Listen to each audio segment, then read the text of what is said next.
viviendo tanto tiempo fuera, pues siempre llego tarde a comprar los libros que me interesan, ¿no? Entonces, porque es carísimo enviarlos al otro lado del Atlántico, ¿no? Entonces, esta entrevista, esta conversación me hubiera gustado tenerla hace mucho tiempo.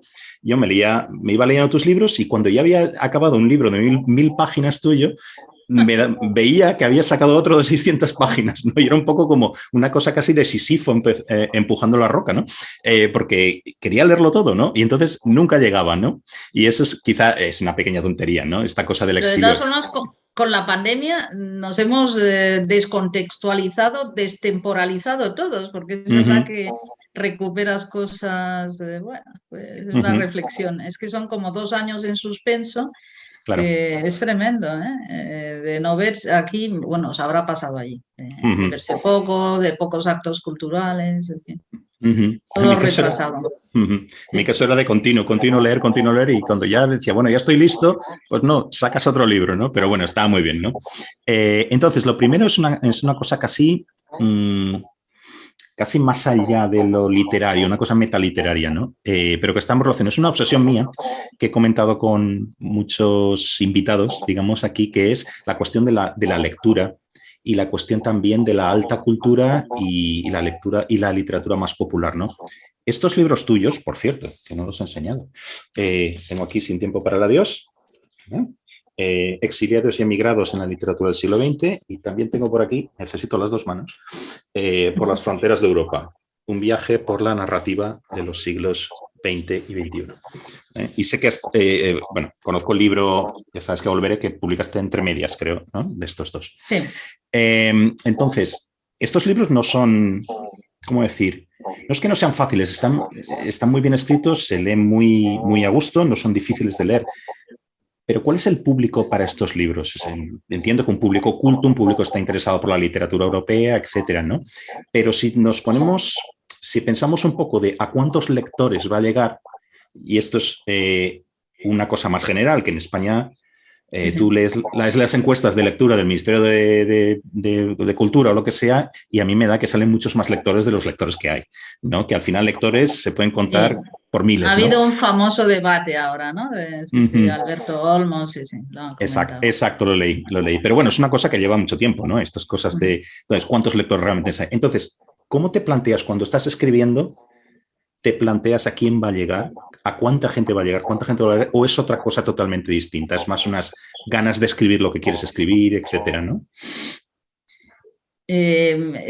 Claro, yo no quiero engañar con esto que a veces dice la gente. Bueno, yo he escrito un ensayo o en las críticas que se dice, bueno, este es un libro sin género, esto se puede leer como una novela, porque como, claro, la novela en nuestra época es el género dominante, como en otras épocas era el teatro. Si uno no escribía una buena obra de teatro, pues fracasaba en la vida como escritor. Entonces, lo mío y lo de otros autores, no quiere decir que yo sea la única, es lanzarse a la piscina, porque yo no puedo engañar, o sea, son ensayos. Si tú no estás mínimamente adentrado con lecturas, en algunos temas, no sé para qué escribo, esta es la pregunta, si no, si no estás familiarizado con el género de literatura del Holocausto, que yo quise hacer un homenaje, cogí el ejemplo de 3 escritoras que coincidieron, que murieron en Auschwitz, podía haber sido en otro campo, en Buchenwald o en Dachau, pero bueno, yo simbolicé, me gustaban mucho, cada una de un género, siempre hago este pequeño guiño de, bueno, de encontrar una excusa para, para reflejar un trauma. Yo les llamo traumas europeos. Después de mi libro de 1.500 páginas, 320 autores europeos que evidentemente eran elegidos por mí, no es que sean los únicos, hay miles. Animo a otras personas a que sigan aportando sus lecturas. Vi que recorrían todas estas fronteras europeas, porque yo era una española viajando por las fronteras de Europa, porque me decían, ¿por qué no está España? Digo, bueno, se supone que estoy dando a conocer a los vecinos. Y luego, en algún momento, la lengua española es tan inmensa, 500 millones, toda Latinoamérica, que ya sacaré algún volumen de otra forma, cuando me apetezca, quizás de obras preferidas de la literatura española hispanoamericana. Pero en ese caso... Hola, empezamos el año con una visita excepcional, la de Mercedes Montmany. Mercedes es licenciada en Ciencias de la Información por la Universidad Complutense de Madrid, crítica literaria, traductora, escritora y ensayista especializada en literatura contemporánea europea. Posee reconocimientos del más alto nivel en el campo de las artes y las letras en Francia, Italia y Serbia, y es miembro de varios jurados literarios internacionales, asesora editorial y comisaria de exposiciones sobre grandes escritores universales. Mercedes escribe regularmente en las páginas de cultura del diario ABC y en otras revistas literarias, y su agenda de contactos y amistades es el Who is Who de la literatura contemporánea en Europa. Sus últimos libros publicados son Sin tiempo para el adiós, Exiliados y emigrados en la literatura del siglo XX, Ya sabes que volveré, Tres grandes escritoras en Auschwitz y Por las fronteras de Europa, un viaje por la narrativa de los siglos XX y XXI. Hablaremos de Viena y Trieste como lugares extraordinarios de creación cultural hasta principios del siglo XX, de los autores judíos como los únicos y verdaderos europeos cosmopolitas, de la dificultad para adoptar una nueva lengua propia y pertenecer a varias culturas a la vez, del canon literario y la cancelación de grandes escritores occidentales, de la falta de honestidad de algunos intelectuales y el coraje de muchos otros, de fronteras, de exilios y de escritores magníficos, Stefan Zweig, Joseph Roth, Natalia Ginzburg, Vladimir Nabokov, Irene Neverovsky, Nina Berberova, Amos Oz, Czeslaw Milosz, Adam Zagajewski, Yuri Andropovich y tantos otros. Mi petición para el nuevo año os la imagináis. Si os gusta el programa, seguid apoyándolo, suscribiéndoos en mi canal de YouTube, en Facebook, en vuestra app de podcast, en mi web pacobeltran.com, dejando comentarios y mensajes y difundiéndolo en redes sociales. Y ahora seguimos en compañía de Mercedes Montmany. Pero en ese caso era dar a conocer, sobre todo empezó por el tema centroeuropeo, porque fue una propuesta editorial que me dijeron, reúne todos tus temas centroeuropeos. Y es cuando pensé, bueno, pero yo soy muy europeísta, he leído muchísimo de literatura francesa, italiana, de británicos, y por qué no hacer un panorama mío contemporáneo. Es una elección de crítico, me considero crítica literaria, lectora, y hacer un panorama. Y ahí aparecían dos grandes traumas clarísimos: el Holocausto, el asesinato masivo de 6 millones de inocentes, y de ello me dediqué, con todo el respeto, con otros estudiosos que también lo han hecho, en Sotraverso y otros, a la historia intelectual del Holocausto, a escritoras y a escritores, bueno, que perdieron, no que perdieron, que fueron asesinados. Y luego el otro trauma que enseguida me di cuenta que merecía un libro era la cantidad de exilios, desterrados, expatriados, que atraviesa todo el siglo de forma impresionante. En un primer momento, de forma optimista, y se lo dije a mi editor, quería hacer siglo XX y XXI. 21 son, evidentemente, ya te vas a Oriente Medio. Y ya menos mal que pare en siglo XX, que ya hay muchísimo. A lo mejor en algún momento me animo a hacer lo que llevamos de un cuarto del siglo XXI, de estas migraciones, exilios, pues continuamente encadenados, reproducidos. Las guerras surgen, los conflictos en cualquier momento, las dictaduras. Está muy relacionado evidentemente con la política, y se seguirán produciendo. Cuando la gente me dice, bueno, pero esto ya más o menos, ya las grandes migraciones culturales han acabado, digo, bueno, imagínate en Afganistán la cantidad de chicos y chicas, cineastas, escritores, actores de teatro, que han tenido que coger, en el caso de haber podido coger el camino de esto, del destierro, del exilio e irse. Pero imaginemos que es toda una cultura cancelada si no es fuera de sus fronteras. Es un drama que no se nos tiene que olvidar, que continuamente se va encadenando en un sitio o en otro. Entonces, los lectores, pues no sé, es como alguien que escriba un ensayo sobre la regenta. ¿Hacia dónde va dirigido? Bueno, pues a lectores interesados en la regenta, en esa época, en estudios de retratos de mujer, no sé, hay muchas derivaciones. En lo mío, pues es curioso, porque también a veces personas del mundo de la política me han dicho, hace poco hablaba con Salvador Clotas, ¿cómo me ha gustado tu libro? Que por cierto lo leyó a través de audiolibro por la ONCE. Okay. Y, bueno, pues cada persona te da una pista de lo que más le ha interesado, o la zona balcánica, o la parte de Alemania.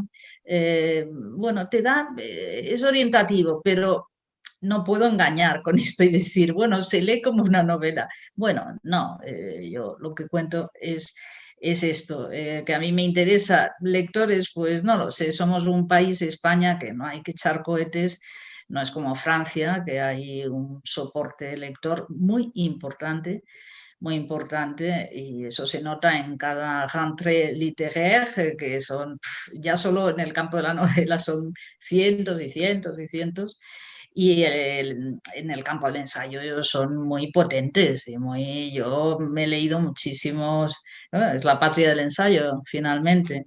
Muchísimos ensayistas franceses o de lengua adoptada. Yo me gusta mucho Todorov.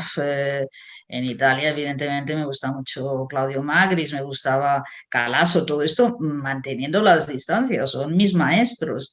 Y entonces no seamos ingenuos. Para leer a Calasso, yo creo que tienes que tener una base de lecturas, de unos intereses. Y lo mío, pues sí, me podía haber entregado a la novela, a la novela de costumbres, pero no, ya hablando en serio, bueno, es lo que me siento cómoda leyendo, investigando.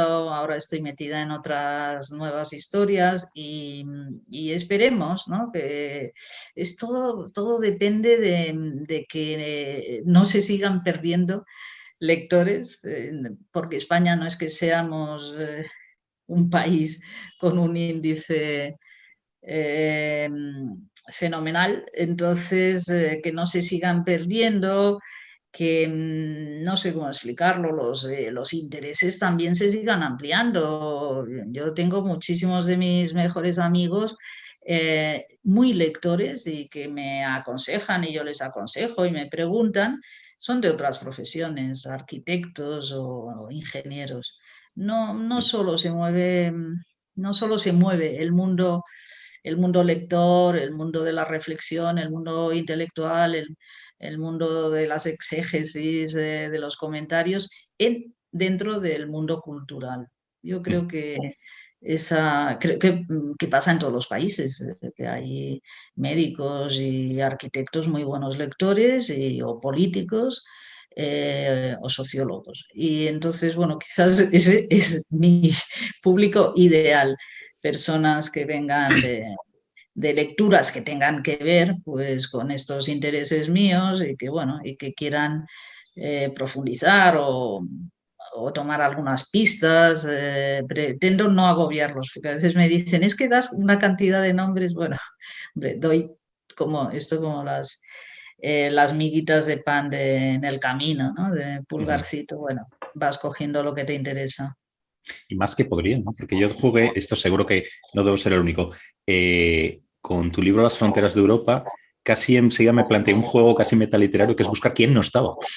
Entonces, es un poco de... Y alguno encontré por aquí, pero pues son cosas muy personales, porque todos tenemos este autor que que no es conocido en general, pero que un autor te ha llevado a otro, cosas así, ¿no? Pero bueno, es que yo ahora me parecerá difícil leer cualquier cosa de literatura de entreguerras, ya no del Holocausto, sino en general, y literatura europea sin echarle un ojo a tus libros, o sea, tenerlo siempre a mano, ¿no? Pero bueno, una cosa que te quería preguntar es algo que llevo también, aparte de lo de la lectura, pensando mucho tiempo, ¿no? Y vuelve otra vez con todos tus libros, ¿no? Que es, a ver, esto no sé si hay una respuesta para esto, pero es, ¿cómo puede ser que en Austria o en Austria-Hungría, ¿no? El Imperio Austrohúngaro, el tiempo que estuvo vigente, bueno, no el tiempo que estuvo vigente porque no recuerdo los autores de la Edad Media, porque esto, el imperio no solo fue el siglo XIX y el XX, ¿no? Pero desde el final del siglo XIX, mediados y final del siglo XIX, hasta, digamos, la Primera Guerra Mundial, con el colapso del Imperio Austrohúngaro, ¿cómo puede ser que Austria, especialmente Austria, pero Austria-Hungría, todo el territorio del imperio, de tantos genios, no solo en la literatura, sino en tantísimos campos de las artes, ¿no? O sea, ¿qué ocurre y qué factores se coaligan ahí para dar una explosión en el arte y en la literatura específicamente tan grande, ¿no? Tú hablas también de esa, bueno, el territorio, digamos, que sería esa Cacania de Musil, ¿no? Que dicen, al que se refieren el nombre sin atributos, ¿no? Y ligado a esto también, era una pregunta distinta, pero la podemos juntar aquí, ¿no? Entonces, vete por donde quieras. Me interesa mucho una ciudad concreta, que es en Galicia, ¿no? La ciudad de Love o Lviv, en la Ucrania, no lo estoy pronunciando bien, ¿vale? También Lemberg, esta es más fácil de pronunciar, ¿no? Que es la misma ciudad, que además es una de esas ciudades tan curiosas que las fronteras han ido cambiando alrededor, ¿no? O sea, uno se podía un día despertar polaco y acabar siendo alemán, ¿no? Y sin embargo no se mueve, ¿no? Es una ciudad, otra. Por eso me interesa tanto esa ciudad, ¿no? Otra ciudad que me interesa es Trieste, por ejemplo, ¿no? Que también pasó algo parecido y también una ciudad muy literaria. ¿Qué pasa en esa ciudad? ¿Qué pasa en general en el imperio, ¿no? En el imperio austrohúngaro, ¿no? Hay que mencionar también tu podcast, que es magnífico, tu programa en Radio Nacional por las fronteras de Europa, ¿no? Y a mí me parece único, yo no conozco otro programa así en España que hable de estas cosas con tanta profundidad, y lo único que yo he hecho de menos o me gustaría es que fuera más largo, simplemente, ¿no? Entonces, he visto que uno de los últimos, no lo he escuchado todavía, hablabas de Joseph Fielding, ¿no? Este escritor de Lemberg que publicó Mi Liv, con Philip Sands, ¿no? Que en aquel libro que se llamó La ciudad de los... City of Lions, yo lo leí en inglés, no sé si está traducido. Claro, La ciudad de los leones. Aquí es calle este-oeste, es un libro fantástico. Vale. Y ahí, claro, enlazamos con lo que me decías, qué tipo de público, qué tipo de lectores. Pues estos libros sin género, claro, para mí es lo ideal. Tú empiezas a leer a Philip Sands y qué cantidad de caminos, bifurcaciones te va a llevar. Es fantástico, lo admiro mucho. Y entonces lo que yo pensaba era, no lo había pensado en su día, pero claro, tiene todo el sentido. Si estás hablando de fronteras, desplazamientos de personas, tal, creo que es distinto. El libro de Philip Sands que tú comentas es un libro que él escribió solo, ¿no? Pero yo hablo de este que escribió, que se publicó con el de Joseph Fielding. Es verdad, City of Lions. Es un librito pequeñito, City of Lions, claro, ¿no? Es que se publicó en el mundo anglosajón en un volumen, sí, pero no lo tengo. Yo tengo los dos de... Sí, conozco los otros, que habla de derecho humanitario también y todo eso, ¿no?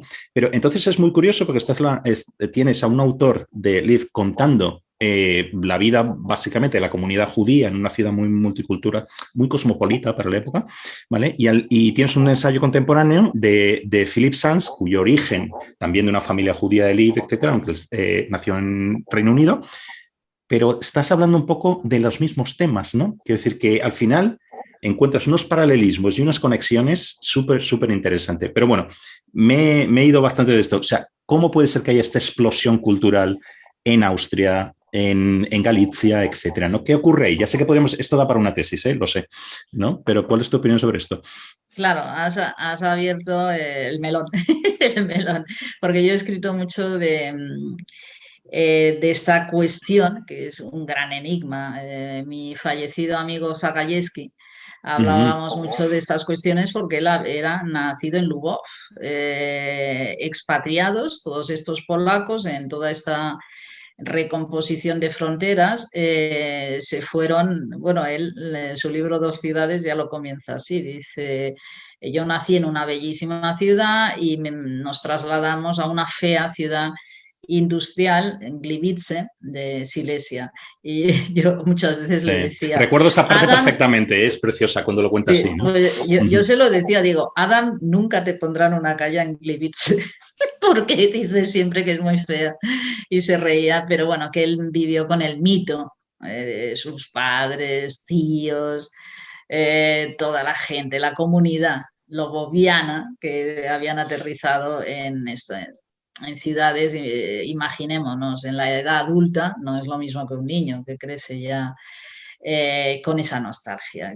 Es uno de los temas clave, porque en estas ciudades ese sentimiento de nostalgia, de Milubov, de Trieste, hay muchísimos libros, mi Trieste, tal, Dublín, claro.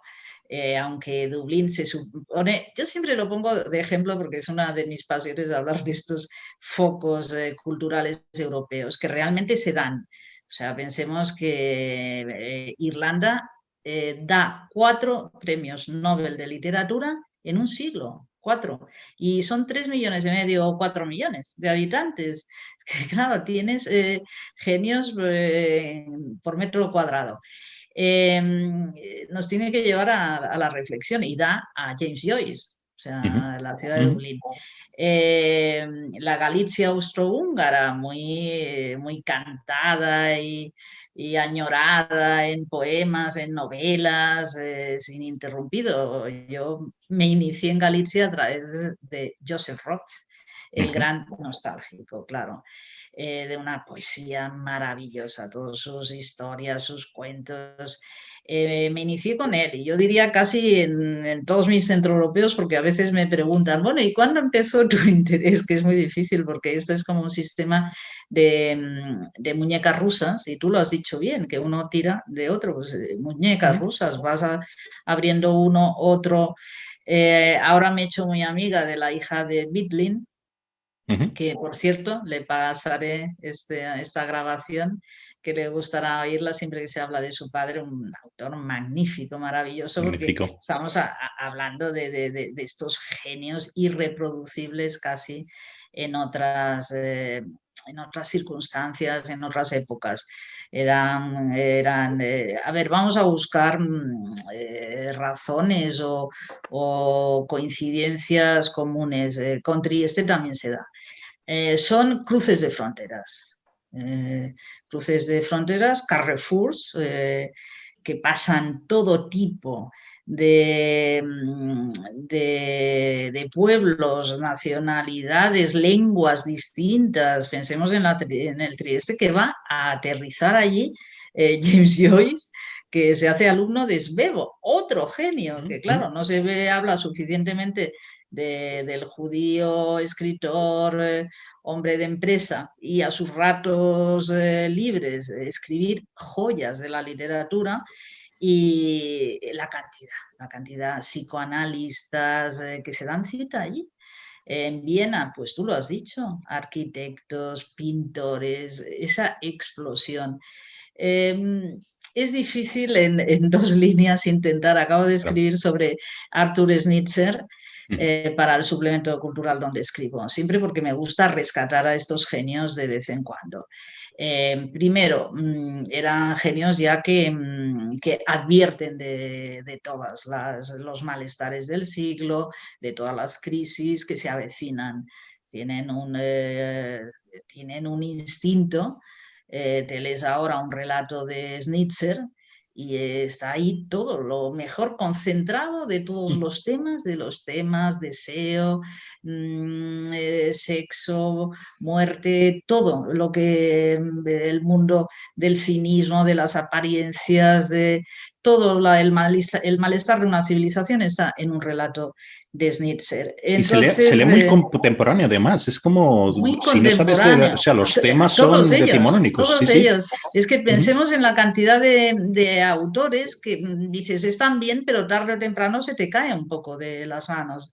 Pero es que estamos hablando de gente que se lee como si estuviera escrito con una modernidad, una visión, Absoluta. claro, de que quién era el íntimo amigo Schnitzer de Freud, claro, es que yo una vez también pensando en el caso italiano, que yo soy muy cinéfila también, entonces Yo toda también. esa, tú también, claro, bueno, pues ya lo sabes, qué época hubo en el cine italiano. En el cine italiano los Bertolucci, los Pasolini también eran genios por metro cuadrado, al lado de una literatura buenísima. De Calvino, de Buzzati, de Bassani, un esplendor de Lampedusa. Natalia No es Ginsburg, por siempre la menciono. Natalia Porque- Ginsburg, Elsa Morante, o sea, eran también genios por metro cuadrado. Seamos serios. Entonces yo he llegado a la conclusión, bueno, mínima, no sé, esto merecería que alguien lo hiciera, estas épocas comparativas, ¿no? De estos centros neurálgicos de la creación europea que realmente se dan. Y he dicho Italia por generalizar, pero también en la isla de Sicilia tienes, oye, una isla que podemos mirar ahora a Mallorca, otros, y no tienen dos premios Nobel magníficos, porque tener a un Pirandello, ojo con Pirandello, ¿cómo es? A Pirandello y Quasimodo, ¿no? El poeta. En una sola isla. Volvemos al tema también isleño de Irlanda, 4 premios Nobel impresionantes, no los premios Nobel estos de compromiso por un tema políticamente correcto, sino cuando el premio Nobel era en su máximo esplendor. Entonces, he llegado a la conclusión que también estos cruces de los que hablábamos, cruces de gente que entra, que sale, recomposiciones, una gran altura cultural que se transmite.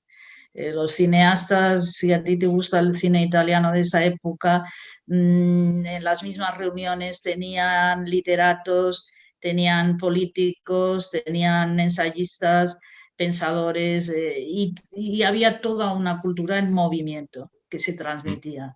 Claro, y cuando te lees las memorias de cualquiera de estos genios o los recuerdos de Bidlin o por supuesto, las memorias de Stefan Zweig, uno ve la cantidad de el círculo literario, no social simplemente, de conocer a alguien superficialmente, no, sus correspondencias, Sí, la sí, cantidad sí. de personas de la cultura de primer orden, músicos, luego llegaría al cine, por supuesto, escritores que eran toda una generación. Yo en mi libro de este último cito un libro que me gustó mucho de un ensayista, periodista cultural muy conocido en Alemania, Volker Wiedermann, que él escoge un solo verano, el verano del 36 en Ostende. Bueno, estaban todos reunidos allí.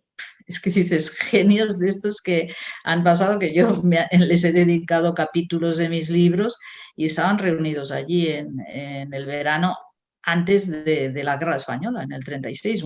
Varios de ellos, eh, Ewin Kirsch, el checo, varios de ellos se iban a las brigadas internacionales. El tema de España estaba en esos cafés con Joseph Roth, con Stefan Zweig, cada uno con su tendencia política, los comunistas, los monárquicos, pero eran una gran sociedad que se veían, que mantenían correspondencia. Esto es muy serio. Yo creo que hoy en día, con la adoración del mercado como único, único enlace entre unos y otros, este sentido de formar una comunidad intelectual que había entonces tan fuerte, que además estaban cambiándose de ciudad. Si uno lee también las memorias de Sándor Mára, y un día estaban en París, otro día estaban en Praga, otro día estaban... Había realmente una Europa sin fronteras del mundo intelectual, y se transmitían todos ellos un mismo tipo de energía, fervor cultural. No se hablaba tanto de dinero, no sé, como ahora la obsesión de las listas de éxito. No, son generaciones... Perdona, porque esto es muy interesante, no lo tenía aquí porque quería hablar de otra cosa, pero esto que estás contando, ¿tú no crees que esta parte... A ver, tú estás diciendo esto, te estoy escuchando y al mismo tiempo estoy rememorando, está pasando como una película, un montón de autores, por ejemplo, ahora recuerdo las múltiples volúmenes de correspondencia con todo el mundo de Stefan Zweig o con Roth o con su exmujer Friederike, ¿no? Que se correspondían incluso cuando estaban casados, ¿no? Porque era una relación un poquito alejada por los continuos viajes también de Zweig, ¿no? Pero tú ves en esos libros, y incluso en todos los libros del mundo de ayer, etcétera, tú ves que hay una es como si fuera una comunidad que salta las fronteras, como si fuera las ideas de Zweig, pero en la realidad, digamos, ¿no? O sea, también con Hermann Hesse pasa, quiero decir, no sé hasta qué punto, tú eres la experta en esto, esa comunidad existe hoy en día, esa comunidad en que cada uno o la mayoría de los integrantes trascienden como mínimo las fronteras. Luego las ideologías quizás sea otra cosa, pero yo veo que ahora es una cosa distinta. ¿No? Ahora es la época del individualismo, de los agentes literarios que se preocupan porque la obra de este autor esté representada en lo máximo de países. Esto no es una crítica, ¿eh? Yo, vamos, estoy encantada de que la gente sea muy traducida, vendan libros, no vendan libros. Me refiero que hay una individualidad y hay una indiferencia a comunidades intelectuales potentes, me refiero potentes, de los mejores de una época. Ahora tú lo sabes porque has estado en tantos sitios y en la universidad. Se encuentran en coloquios. Bueno, pues hay coloquio con el tema las migraciones en el siglo XXI. Pues tendencias de tal, con esos títulos, que se viaja, se pasa una noche en el hotel de turno, se regresan, pero yo tengo la sensación o la certeza ya directamente que no se ha forjado realmente una comunidad potente como había en otras épocas. Bueno, tendríamos que analizar, yo no soy socióloga, pero muchísimas interferencias que lo impiden de nuestra época tecnológica. Todo es mucho más frenético, todo es mucho más rápido, lo que decía esto, que llegas en avión, participas en un coloquio, te vas al día siguiente, cenas, se mezclan los rostros, me imagino. Luego, la intensidad de las correspondencias, fuera bromas. Entonces, dices, bueno, a ver, Thomas Mann, estoy hablando de los grandes genios, Thomas Mann, Stefan Zweig, digo, bueno, Zweig se levantaba, dedicarle tiempo a la correspondencia, a la obra que estaba escribiendo, era un fervor continuo por la labor que estaban haciendo, por una ambición. Escribir como Faulkner o como Joyce, eso requiere una ambición que no sé si ahora realmente hay este espíritu de trascender de épocas, de trascender en cualquier escena cotidiana. Hay el interés inmediato, pero no como ellos, que realmente estaban, yo siempre lo repito, bueno, siempre que puedo en algunos de mis libros, que le estaban hablando al futuro, que no era limitarse al voy a entregar esto porque me están presionando en la editorial que para esta nueva temporada hay que sacarlo, y no había las presiones estas tan tremendas. Había unas correspondencias que son de una belleza que equivale a una obra literaria, y ahora hay emails de una línea, salvo que haya una amistad particular, que en esto yo ya no me meto, pero... Es una reliquia, ¿no? La correspondencia ya se queda como una reliquia. ¿Quién escribe cartas ya? Es una reliquia, sí. Pero lo que estás diciendo también es muy paradójico, ¿no? Porque dices, todas las condicionantes tecnológicos de ahora, pero si tú das un salto atrás, la época de entreguerras, por solo coger un ejemplo de miles, ¿no? La relación que tenía, si quieres, simplemente la relación epistolar, que claro, es una relación de amistad, ¿no? De Stefan Zweig, por ejemplo, con Romain Rolland, ahí no sabes quién es el francés, quién es el alemán. Es decir, es una trascendencia tal. Y luego esto se lo jugaban, porque había una guerra y entonces aquello tenía consecuencias, consecuencias sociales, ¿no? Y apostaban muy duramente, Romain Rolland por un bando u otro. En ocasiones se movían de la foto. Cuando Bernanos denuncia las atrocidades de la guerra civil porque creemos que solo hay Chaves Nogales. Bueno, no, Bernanos, que estaba catalogado como católico conservador, denuncia las bestialidades en los dos bandos y lo ponen, nos podemos imaginar, cuando en aquella época uno se permitía, que era la época brutal de los bandos en Europa. O eras simpatizante de los fascismos tal, o eras comunista. Prácticamente no había tibiezas intermedias. Y, cuidado con salirte y criticar. Y cuidado con salirte de la foto y decir, no, estoy de acuerdo en todos, pero en esto tengo que decir que os habéis pasado asesinando a no sé quién. Y entonces, bueno, pues se caía todo. Entonces, gente intelectualmente también que arriesgaban y valiente, lo de Romain Rolland y tantos otros. Y esto, bueno, esta también es otra larga reflexión que nos llevaría el papel de los intelectuales, que yo creo que se ha empobrecido muchísimo, porque cada uno está en su zona.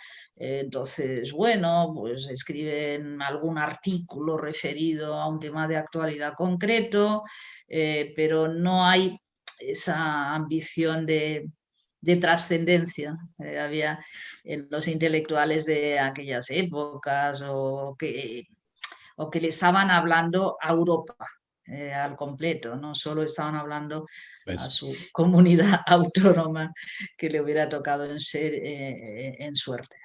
Literalmente. Una pregunta sencilla de formular, difícil de contestar, o a lo mejor tú tienes una contestación simple, pero o corta, digamos, ¿no?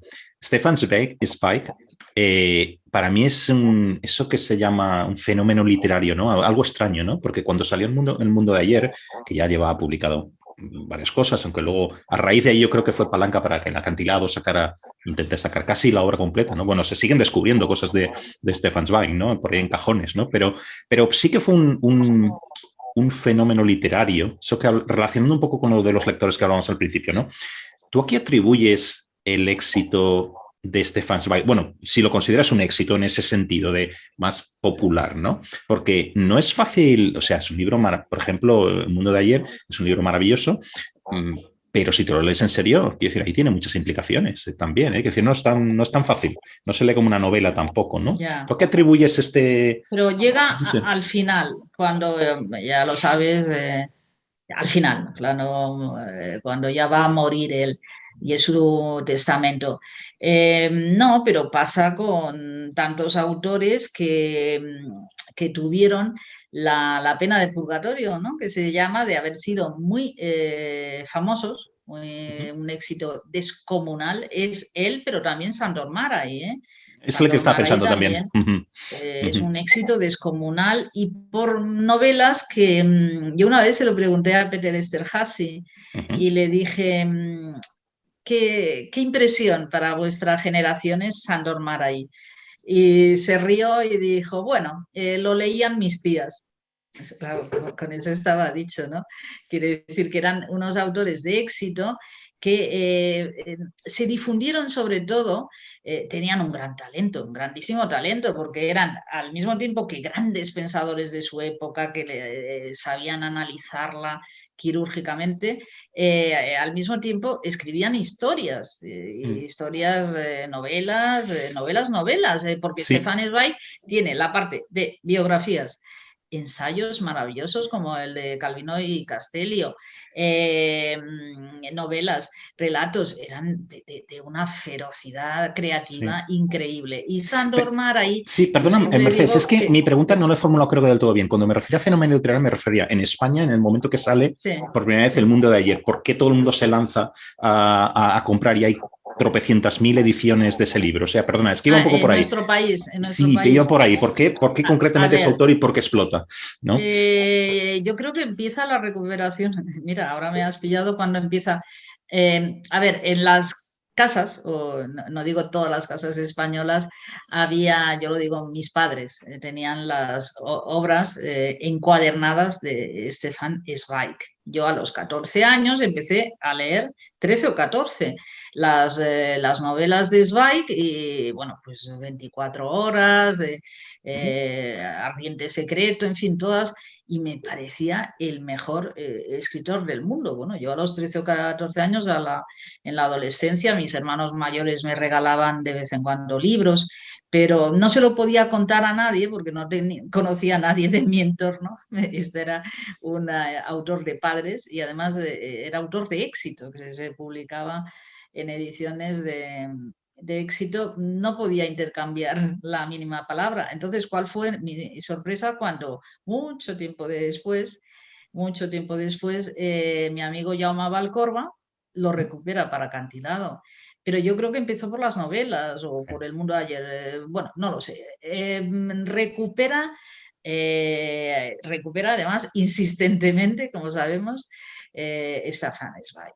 Y entonces, bueno, aquí viene la paradoja que te estaba intentando contar, que es una potencia intelectual, creadora impresionante, porque es bueno como todo, es muy bueno como novelista, porque yo me lo he vuelto a leer porque digo, a lo mejor es una visión de adolescencia, como me pasó con Stendhal, que era fascinación, que también cayó en mis manos por casa de mi abuelo. Entonces, es fantástico en todos los géneros que ahora me he leído unos ensayos pequeños suyos, ahora no recuerdo el nombre, un volumen que son de artículos para revistas, para periódicos. Es que también tenían tiempo de opinar sobre el Ulises de Joyce, por cierto, que hace un elogio encendidísimo. Estaban al día de todo y además con una calidad, vuelvo a repetir, impresionante. Hace una reflexión también sobre la Carlota de Thomas Mann, diciendo la atrocidad de que este gran autor esté en el exilio. Estaban continuamente escribiendo, comentando la actualidad literaria, escribiendo sus novelas, sus biografías, sus ensayos. Es difícil encontrar a genios de esta dispersión tan tremenda, porque Joyce se dedicó a lo que se dedicó, pero el campo ensayístico o la reflexión de actualidad no la practicó. Pero Sándor Márai era esto, era el autor de moda, que leía toda la sociedad de Budapest y luego descubrías, yo era muy amiga de su traductora, desgraciadamente fallecida, Judith Shantus, y Judith siempre me dijo, porque yo le dije, bien, está bien como novelista, Judith, seamos serios, pero no es Joseph Roth. Claro que yo tenía un afecto muy especial dentro del mundo austrohúngaro, Joseph Roth, y dice, no, pero tienes que leerte sus diarios, sus memorias. Bueno, los diarios y las memorias de Márai son impresionantes. O sea, que eran unos autores muy apreciables. Lo que pasa es que tuvieron un éxito descomunal en su época, luego pasaron todos los acontecimientos históricos, políticos que sabemos, pero se les ha recuperado felizmente. Es una cosa, bueno, la historia literaria siempre da muchas satisfacciones porque hay recuperaciones muy, muy, muy justas que tienen su sentido. Y hay otras también, esto no, también estoy improvisando un poquito, ¿no? Alguna vez te he dicho que me gusta mucho Soma Morgenstern, ¿no? También tratas en tus libros y tal. Pero claro, tú dices, a mí Soma Morgenstern me parece impresionante, ¿no? Todo lo que he leído, ¿no? Sobre todo como un cronista el cronista de esta Viena de la que hablábamos antes también es absolutamente impresionante, ¿no? Y sin embargo no ha tenido el mismo éxito, si quieres, o impacto, digamos, en España, por ejemplo, ¿no? A pesar de estar, las que yo he leído han sido publicadas por pretextos, creo, muy, muy bien publicadas, etcétera, ¿no? Y entonces uno a veces se pregunta, ¿no? Más allá de la calidad, que yo estoy totalmente de acuerdo contigo, a mí me gusta Márai, pero es que está años luz de Joseph Roth y de muchos otros, ¿Por qué Soma Morgenstern no? No sé, pero esto es una cosa personal, ¿no? Ya también, ¿no? Bueno, yo creo que siempre pasa que no hay espacio para tantos, ¿no? Claro, Y que claro. el público lector, y eso nos pasará a todos, o como en las películas, ¿no? Que un cinéfilo muy fino y muy entendido te puede decir, oye, muy bien, Joseph Roth, digo cinéfilo haciendo comparativa, bueno, búscate el director que quieras. Dice, oye, muy bien, Joseph Roth, pero léete a Soma Morgenstern. Que esto también, un cinéfilo o un historiador del cine ya muy entendido, pues tú alabas muchísimo a John Ford o a lo que sea y tal, y dices, sí, sí, no, muy bien, pero mírate también las películas de no sé Claro. qué. Entonces, bueno, pues yo también, que es una cuestión, y tú lo dices muy bien, de un plus de intereses. Yo creo que mis libros también van dirigidos a este plus de intereses como los tuyos, que bueno, que ya te has leído más o menos a lo que circula culturalmente, socialmente, pero tienes un plus de lecturas. Yo creo que sí hay este tipo de lector o este tipo de espectador también de cine, ¿no? Que le piden un poco más al retrato un retrato muy certero de época que se puede tener y que te dicen, no, no, pero léete también esto, si tienes, yo cuando hablo me he permitido el lujo en mi libro, ya que los escribo yo, bueno, soy crítica literaria y tengo mis gustos, pues de dedicarle un capítulo a Alfred Polgar. Y la gente me dirá, bueno, ¿y qué sentido tiene Alfred Polgar? Que era de la pequeña pieza, que era una cosa muy vienesa, la pequeña pieza, estos que escribían la pequeña pieza en los periódicos, luego lo recopilaban, pero Kafka y todos lo devoraban, Alfred Polgar, eran figuras de la época. No hay que decirlo, todos judíos, el 90 o 95%. Ahora voy a esto. Ahora voy a esto. Ahora vas a esto, ya me Sí. lo imaginaba, porque es que siempre acabamos en esto. Tú me has dicho, ¿por qué las ciudades tienen esta irradiación Exacto. particular? Porque, claro, esto lo decía Gregor von Retsori, creo que era, como hizo tantos libros, que es un autor maravilloso, no judío, por cierto, en esta ocasión. En esta ocasión no judío, pero fantástico. Y decía, el personaje volvía a Viena y decía, ¿qué es esta? Decía la reflexión de que habían hecho los nazis, dice, ¿qué es? ¿Quién se imagina una Viena sin judíos? Era la reflexión del personaje, porque la habían construido al 90% todos estos, esta gran generación judía austríaca o judía alemana. Este es exactamente donde yo iba, ¿no? Es una cuestión también que llevo muchísimo tiempo pensando, ¿no? Antes hablábamos de Liev, también de Trieste. Hay otra ciudad también en la que pensaba, y eso es lo que, o sea, ¿qué pasa en estos sitios? Más allá de ser parte, quizá las fronteras, si quieres, del Imperio Austrohúngaro, ¿no? Bueno, otra es Praga, ya lo sabes, ¿no? Praga también. Praga literaria, claro. Pensaba también, aunque es un caso un poquito distinto, que me dirás tú, en Tesalónica, por ejemplo, que también había una comunidad judía, casi toda que venía de España, también, de los sefardíes, ¿no? ¿Pero hablas ahora de judíos o de comunidades literarias? De comunidades de estas ciudades, esto es lo que has llamado tú. Focos. No, Tesalónica tiene menos es otro rollo, lo sé, por eso te digo, ¿no? Intelectuales. De hecho, el más cercano que conozco, tú conocerás muchos otros, ¿no? Pero Canetti, que no tiene que ver exactamente, pero por allí andaba geográficamente, ¿no? Pero vale, esto, pero más si quieres por la cuestión sefardí, si quieres. Bueno, Canetti es que es un autor que a mí me encanta, ¿no? Sí. Pero bueno, entonces, claro. Y Albert Cohen. Y Albert Cohen, claro, dentro de los sefardíes. Claro, pero entonces piensas, presencia de comunidades judías asentadas durante los siglos y desplazadas, vamos, como pocas comunidades, como pocos grupos humanos han sido desplazados también, y dan desplazamiento especial, porque es no solo se iban o se movían, iban y venían, sino que también las fronteras iban cambiando a su alrededor, lo que hemos dicho antes, ¿no? Entonces, recuerdo que en tus libros, en uno de ellos está, al hablar de Zweig, por ahí citas o comentas o señalas que los judíos, citando a Zweig, eran los únicos europeos, ¿no? Esto es algo que yo he pensado mucho, hay que explicar esto, ¿no? Pero lo he pensado muchísimo, ¿no? Porque siempre, al final rascas un poco en estos, ¿cómo lo llamas antes? Que me gustaban mucho, los focos culturales, y siempre sale esto, ¿no?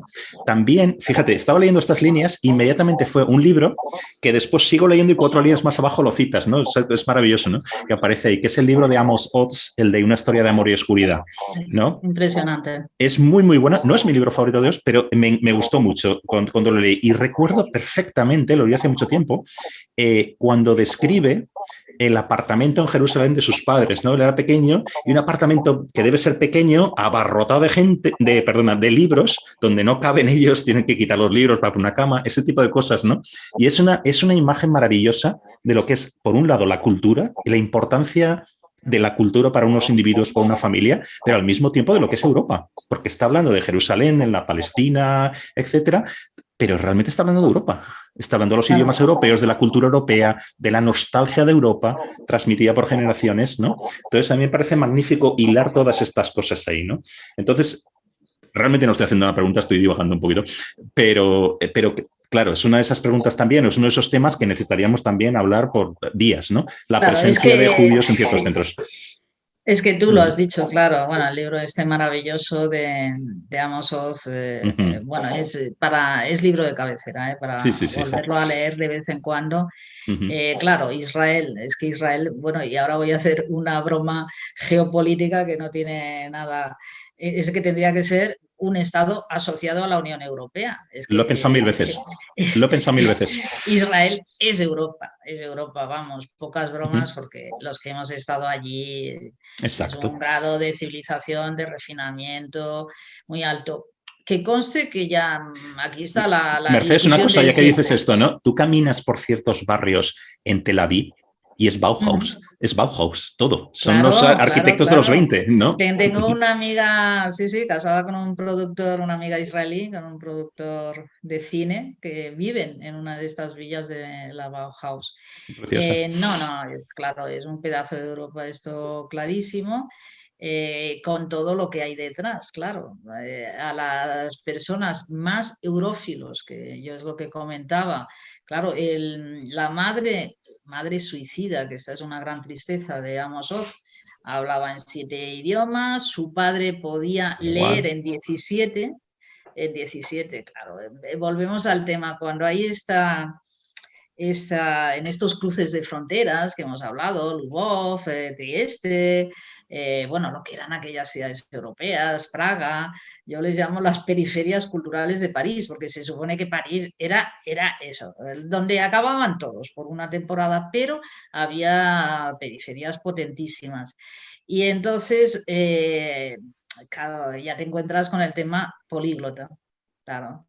Enseguida podían leer libros y periódicos en varias lenguas, tener amigos de distintas nacionalidades, con lo cual ya empieza en funcionamiento esto que me gusta muchísimo, en mi libro lo cito, bueno, gracias a él que lo dice, de Joseph Roth, que le llama patriotismo nómada.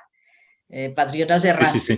Porque ya cuando se harta y dice, bueno, lo dice evidentemente de otra forma, estoy hasta las narices de que todo el mundo hable, de que es obligatorio tener una patria, de esta presión de la patria que también habla Gombrowicz, y Gombrowicz también lo dice, no, la pérdida de la patria para aquellos que los cuales todo no giraba alrededor de la patria de forma obsesiva, sino que teníamos una idea cosmopolita, lo dice con otras palabras, Gombrowicz, pero esta es la base, te lo dice un polaco, bueno, una genialidad también como Gombrowicz, que claro que es el representante de las grandes vanguardias europeas, que los totalitarismos mandan a la porra, o sea, él acaba en Argentina y tal, bueno.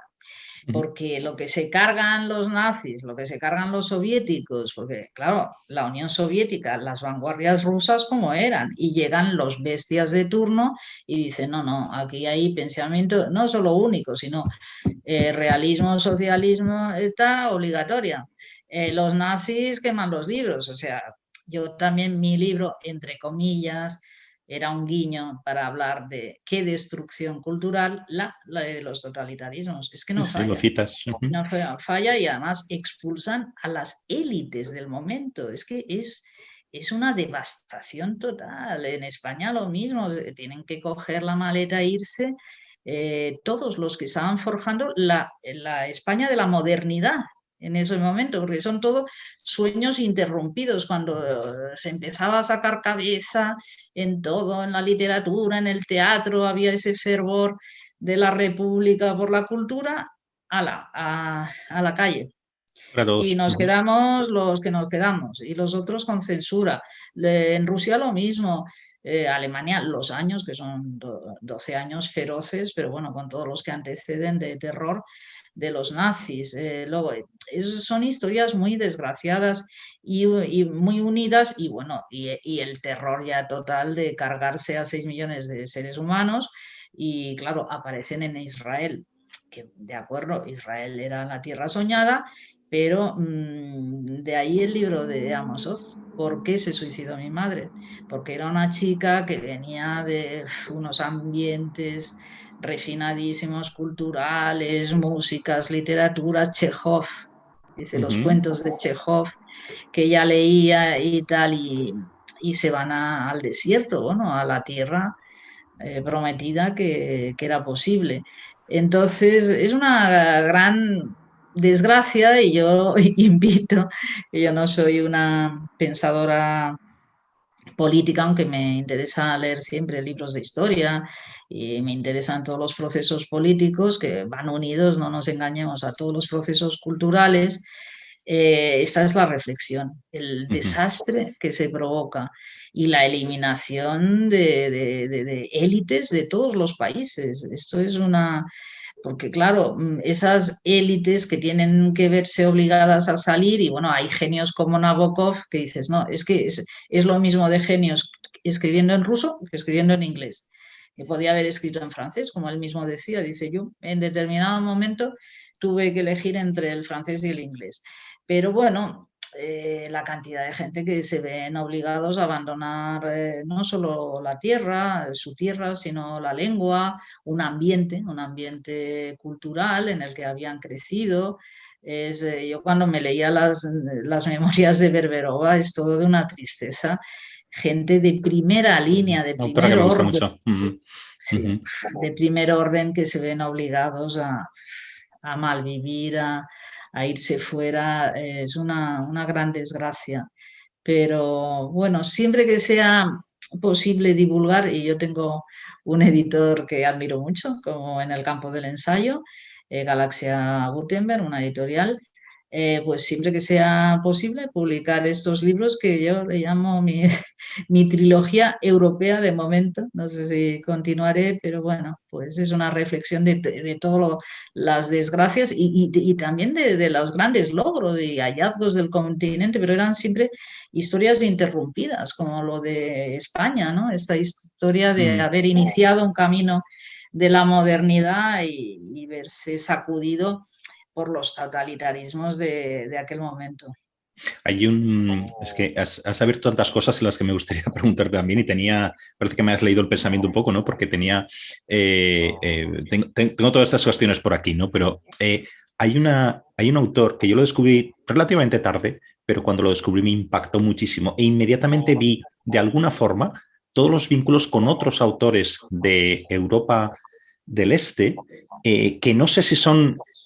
mi intuición es que están ahí, son vínculos muy fuertes, pero tampoco lo conozco tanto como pero es que veo los ecos en esos autores. Y estoy hablando de Czeslaw Milosz, ¿no? Y concretamente de La mente cautiva, ¿no? Entonces, yo hago la siguiente lectura, porque lo leí hace un tiempo, pero todavía lo puedo citar hasta pasajes, ¿no? Porque me impactó tanto.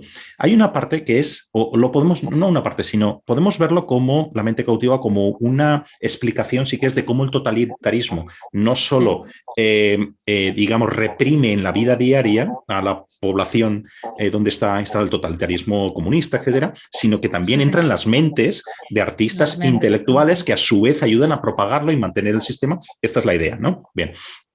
por convicción o por interés, porque lo cuenta muy Es bien el mejor retrato, y si muy tú te has amargamente, leído, ¿eh? Sí, sí. es impresionante. Entonces, pero yo pienso que aquí, y esto ya te digo que es un plano de intuición, creo que hay algo más, que es lo que hace, si solo fuera esto, esta descripción es absolutamente maravillosa, ¿no? Pero yo creo que hay algo más que es más intemporal, ¿no? Y más universal, y por eso le da todavía aún más valor, ¿no? A Milos, ¿no? Que es algo que nos habla de libertad y de honestidad intelectual, ¿no? Eso que en inglés se dice también el hold truth to power, ¿no? El cantarle las 40 al poder, ¿no? Pero entonces y ahora y siempre, ¿no? Ahora podemos ver por todos lados, no hace falta decir ejemplos, cada uno que ponga los suyos, ¿no? Intelectuales, no sabría decir intelectuales porque yo estoy de acuerdo con lo que estabas diciendo antes, intelectual casi, yo estoy con Sabater, casi es un insulto, ¿no? Decir intelectual ahora, ¿no? Pero sí, personas que se supone que saben cuáles son las relaciones de poder básicas, etcétera, y que o bien por interés o por convicción siguen repitiendo ciertas cosas. No estamos en los tiempos del totalitarismo, o por lo menos en esta zona no estamos en tiempos de totalitarismo, pero dices, aquí tendría que haber más esto del pepito grillo, ¿no? Y parece que no, que por los intereses que sea, pues no le cantas las 40 al poder del todo. Y yo creo que el valor para mí, tengo que darle más vueltas a esto, de Czesław Milosz es ese, no solo el cronista de cómo el totalitarismo invade absolutamente las personas, ¿no? Sino esto también que vale para cualquier lado, ¿no? No sé cómo lo ves.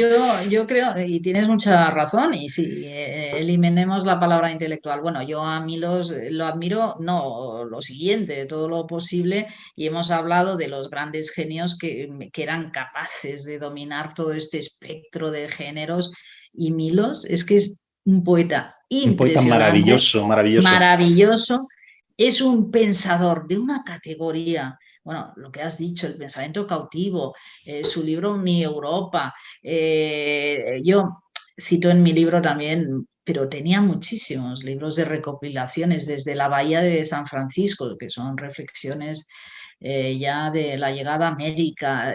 No, hombre, son gigantes. Yo en alguna vez los he definido como gigantes, es que es Un impresionante, cronista de ¿no? viajes impresionante. Es, O sea, tú caminas por él por París, caminas con él por Houston. Creo que estaba en Houston, ¿no? Daba clase allí, ¿no? O algo así. Vas comparando todo, ¿no? Es maravilloso. sí, sí. Bueno, sí, Houston. Ahora me estaba dudando si ir a Berkeley. Bueno, O Austin o por ahí, no sé. Creo que era en sí, Texas. Sí. creo que era Berkeley. Bueno, Igual caso tiene razón, que sí. son Ya. de una potencia.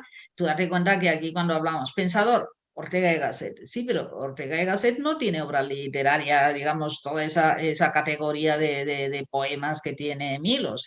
Pero es que Milos es esa mezcla de una mezcla de Albert Camus, al mismo tiempo siendo un poeta de una altura como Yeats, son unas mezclas realmente insólitas. Y has tocado el tema del millón, porque no hay más reflexión. Yo ya no me refiero, soy más modesta a críticas, hay intelectuales críticos, porque no hay más, porque bueno, hay situaciones que cantan demasiado para. Tendría que haber muchos más que no los de siempre, porque tú me has citado a Sabater, es que nos lo sabemos de memoria. No lo sé. Yo en el caso de Polonia, Milos realmente se la juega. Pero bueno,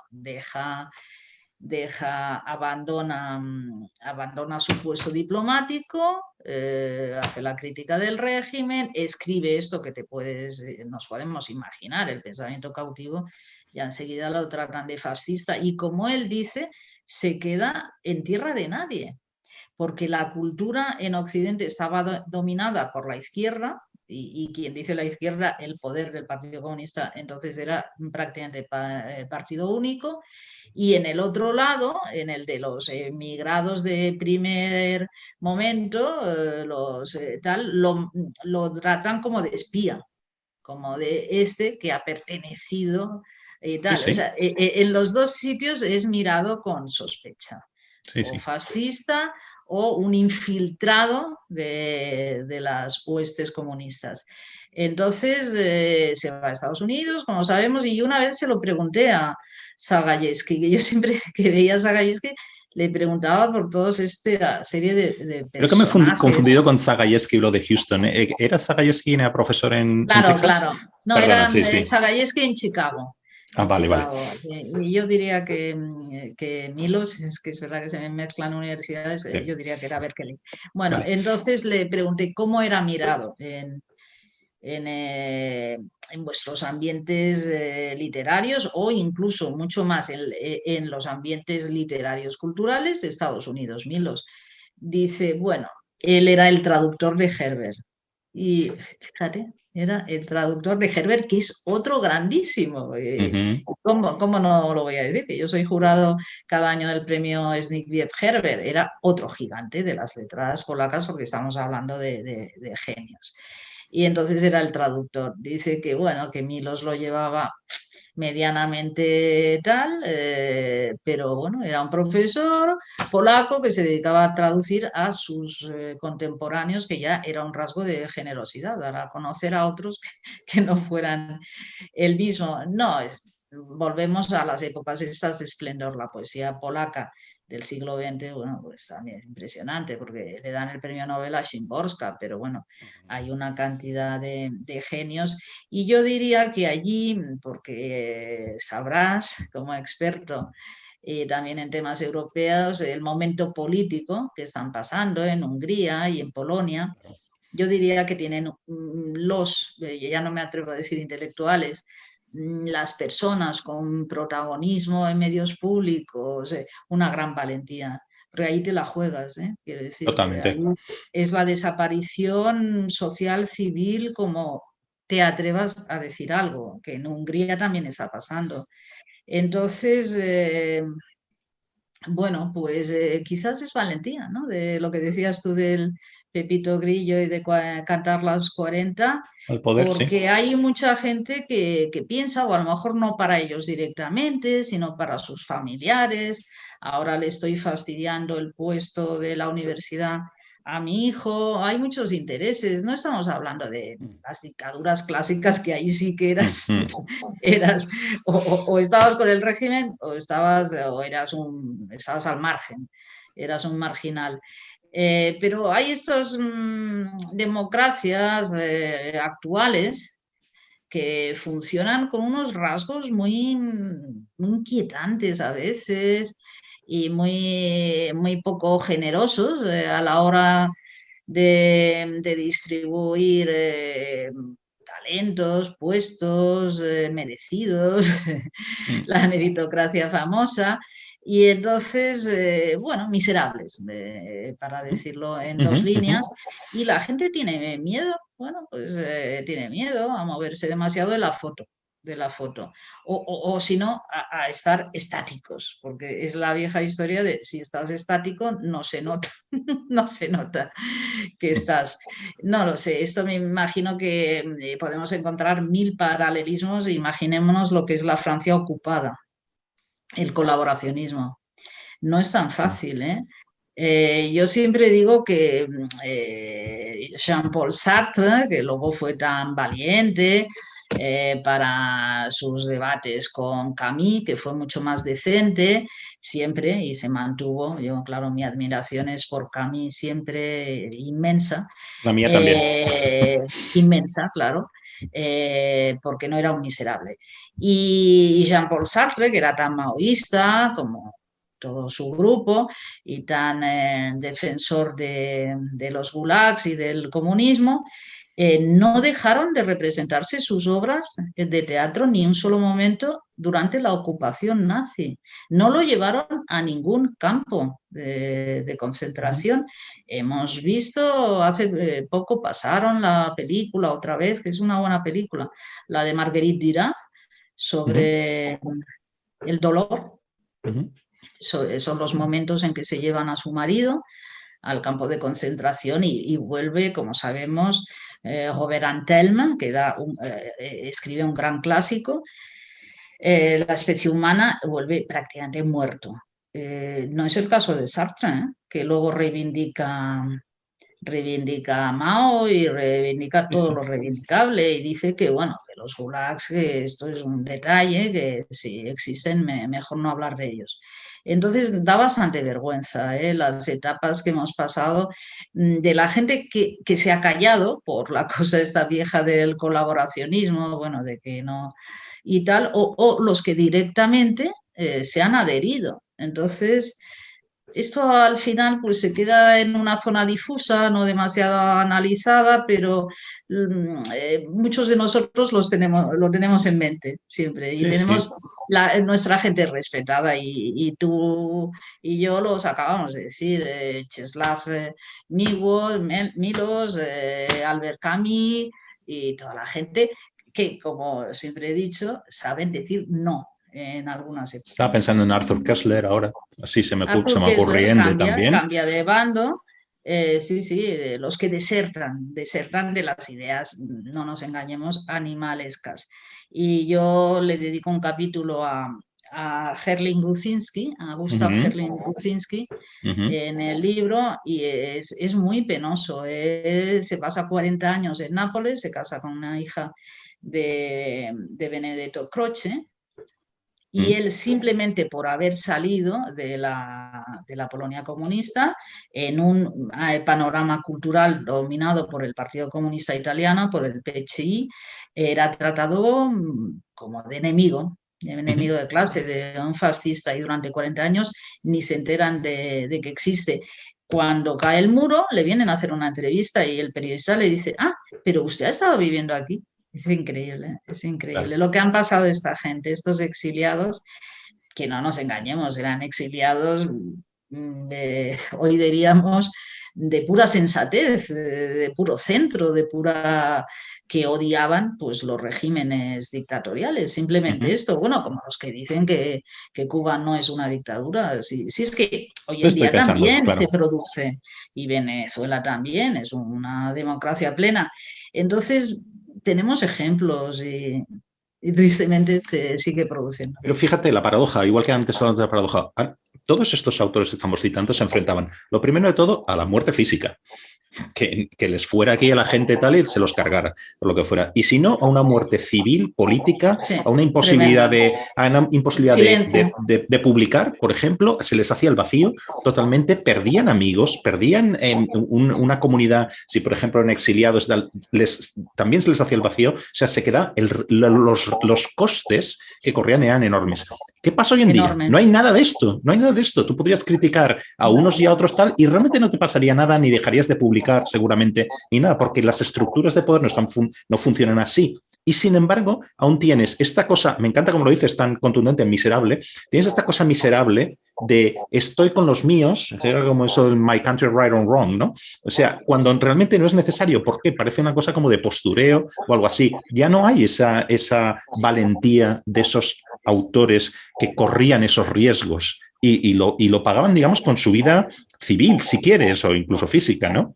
¿Por qué? Cuando no cuesta nada cantar las cuantas al poder, no se hace. Esa es la reflexión que yo quería dejar, ¿no? Pero bueno. Sí, ¿y por qué no hay un reproche público cuando alguien defiende la Cuba de los hermanos Castro? No hay ningún tipo de... ni se les aparta, socialmente siguen funcionando, bueno, son millonarios muchos de ellos, como todos sabemos. En cambio, si a uno se le ocurre decir esta inconveniencia de perdón, soy falangista, le cae la de... Hay una exclusión social clarísima. Entonces, esta es una reflexión que nos cansaremos de hacer mucha gente.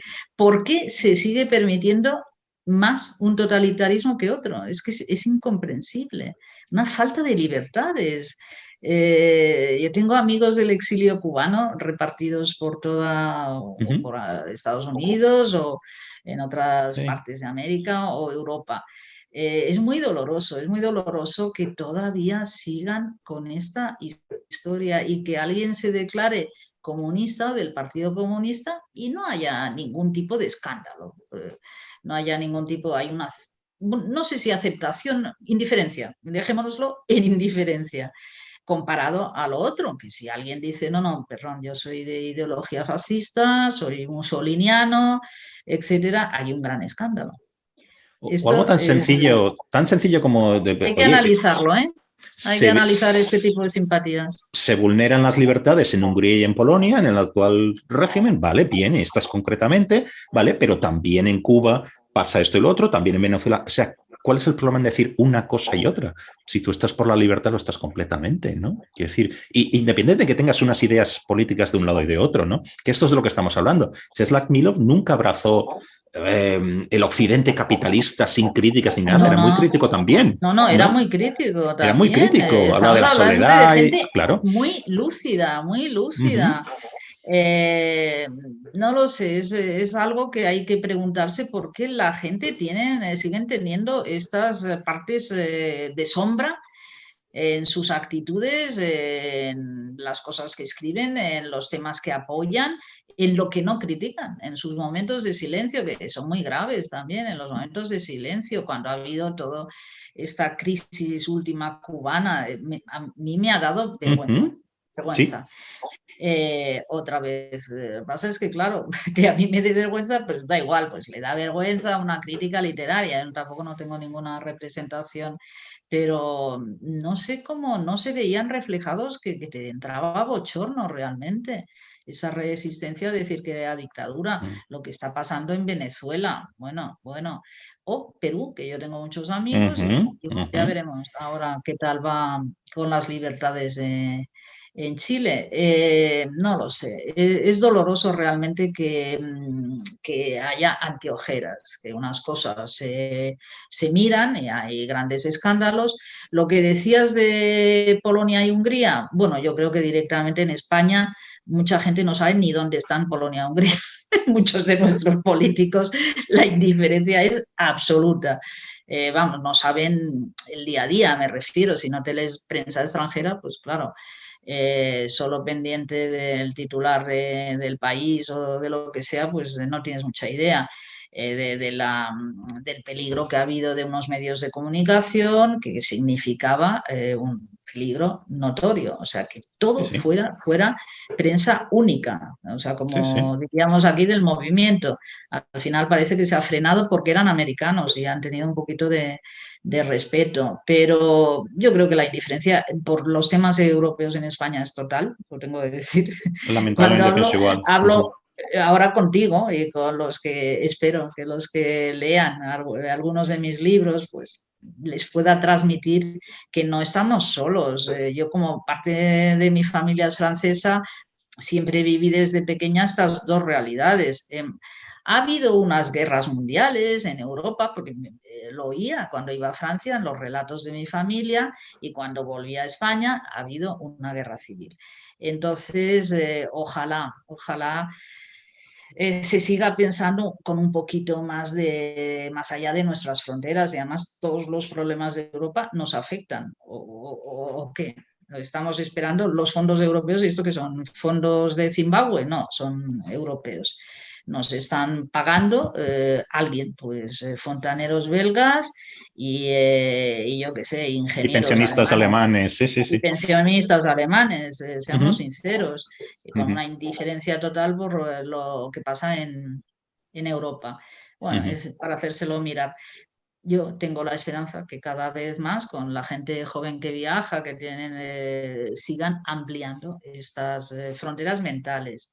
Y yo creo que se ganará mucho. Bueno, se ganará, a lo mejor soy una optimista, pero cuando hablábamos de estos cruces de fronteras, de estas encrucijadas que han dado tanto entusiasmo, tanta intensidad en el campo artístico, en el campo de las ideas, pues cuando la gente se mueve, pues es una cuestión de movimiento.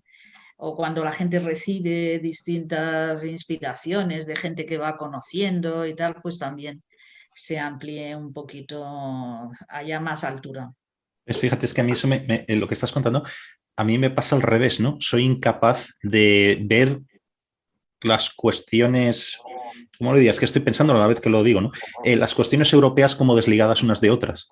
O sea, yo no puedo verlo en términos de lo que pasa en España como algo independiente de lo que pasa en cualquier otro lado, ¿no? Tiendo a pensar en términos europeos como mínimo, ¿no? Sí, más europeos que globales. Globales sería un poquito complicado, pero en términos europeos, y no sé si es por mi propia biografía, de pasarme mucho tiempo fuera y pensarme, no sé si te ha pasado también, ¿no? En el momento que sales de donde vives es cuando te das cuenta de lo que tienes en común con otros europeos, por ejemplo, ¿no? Y esto es algo que yo he hablado mucho con europeos de todos lados, ¿no? Estando fuera de Europa, estando en Norteamérica, por ejemplo, o en Sudamérica o donde fuera, ¿no? O Israel, ya que hablábamos antes también, ¿no? Entonces, es difícil describir, oye, que ser un europeo, y ahora me gustaría preguntarte sobre esto, pero te sientes. O sea, hay una identificación ahí, ¿no? Con esa idea de Europa, que en el fondo es una identificación con algo que es más grande que el pequeño lugar donde has nacido, donde te ha tocado nacer por azar, ¿no? Y esta es la forma en la que yo tengo que pensar. A mí, pensar en términos nacionales, yo siempre he dicho que soy de los raros. Cuando tú ves las encuestas del Eurobarómetro, por ejemplo, algo así, que dice, ¿usted se siente más nacional o más europeo? O igual de nacional o europeo, no sé qué. Hay una pequeña, la mayoría se sienten más nacionales que europeos, luego hay otro grupo que, bueno, que también les gusta esta cosa de ser europeos, y luego hay una pequeñita minoría en cada país que se sienten más europeos que del lugar donde he nacido. Yo soy de estos. Esa es la rara avis, ¿no? Pero es que de verdad lo soy, no es una cosa de postureo. O sea, me interesa tanto lo que pasa en Ostende, decías antes, pues sí, como lo que pasa en España o en cualquier otro lugar, ¿no? Pero bueno, y eso me lleva a otra cosa. Yo también, sí, dime. Viene mucho de las lecturas también, ¿eh? Yo creo que sí. ¿No te y luego parece? las lecturas llevan a la experiencia y a Cuando lo que es. empiezas a leer en la adolescencia y en mi caso por puro azar, porque me acuerdo que en la biblioteca de mi padre, bueno, mi padre era del mundo de la justicia, era magistrado y sobre todo leía historia y libros de derecho. Y bueno, y en la parte que tenían, vi los episodios nacionales de Galdós, Stefan Zweig, tenían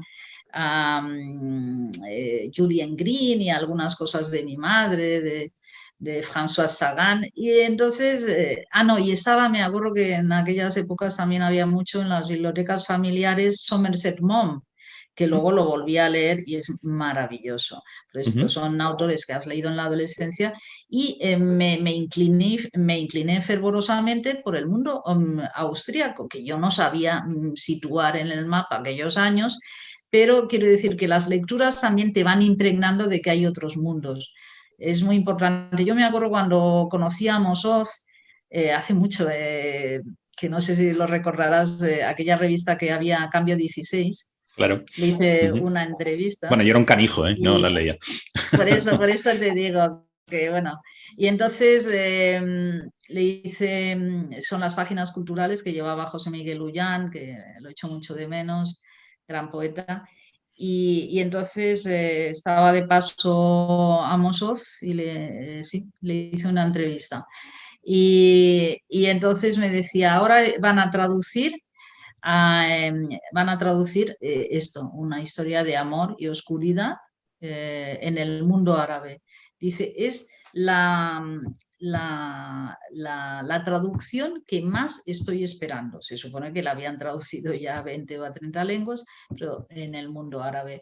Porque a través de la literatura, me explicaba, uno conoce las cocinas de Colombia, los parques, las calles, cuando lea García Márquez, se introduce en las casas. Entonces yo creo que las literaturas variadas de los que nos hemos empapado también por pura curiosidad, porque para mí Europa ha sido siempre una curiosidad. Yo en cuanto empezaba a leer a un autor de un país, enseguida me derivaba por otros.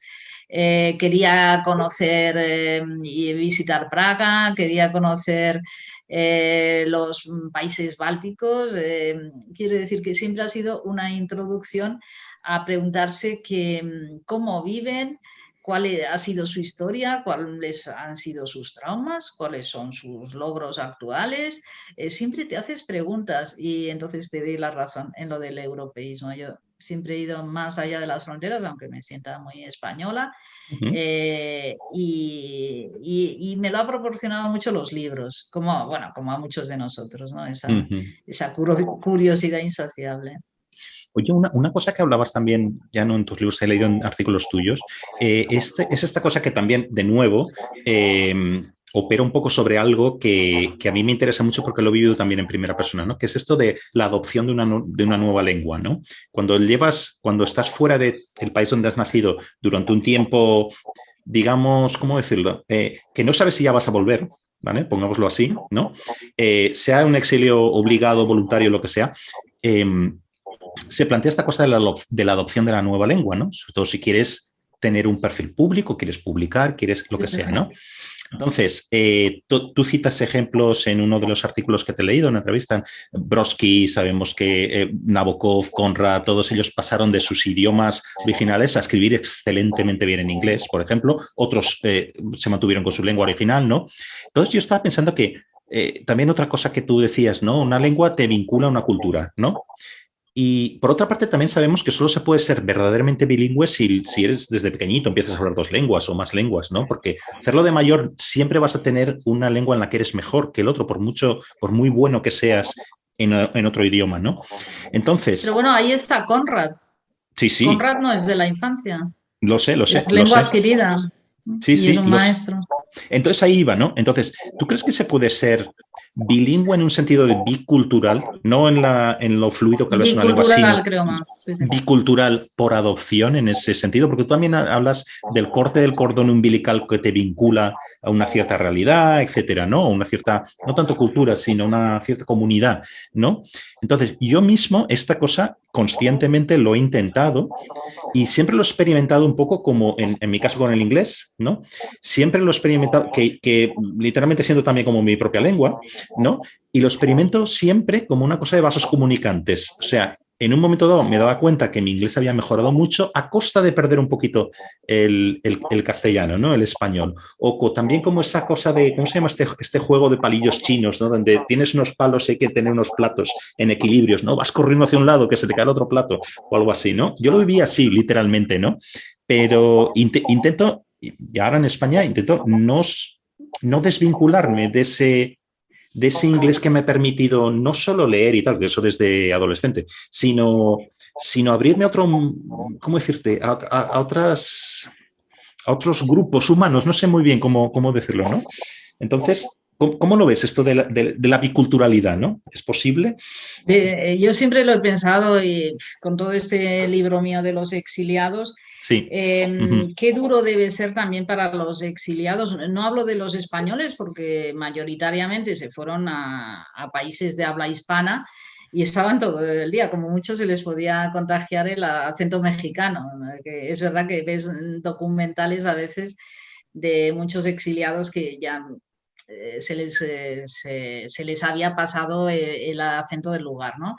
Pero ¿cómo debían ser también para los exiliados rusos en París, en Estados Unidos?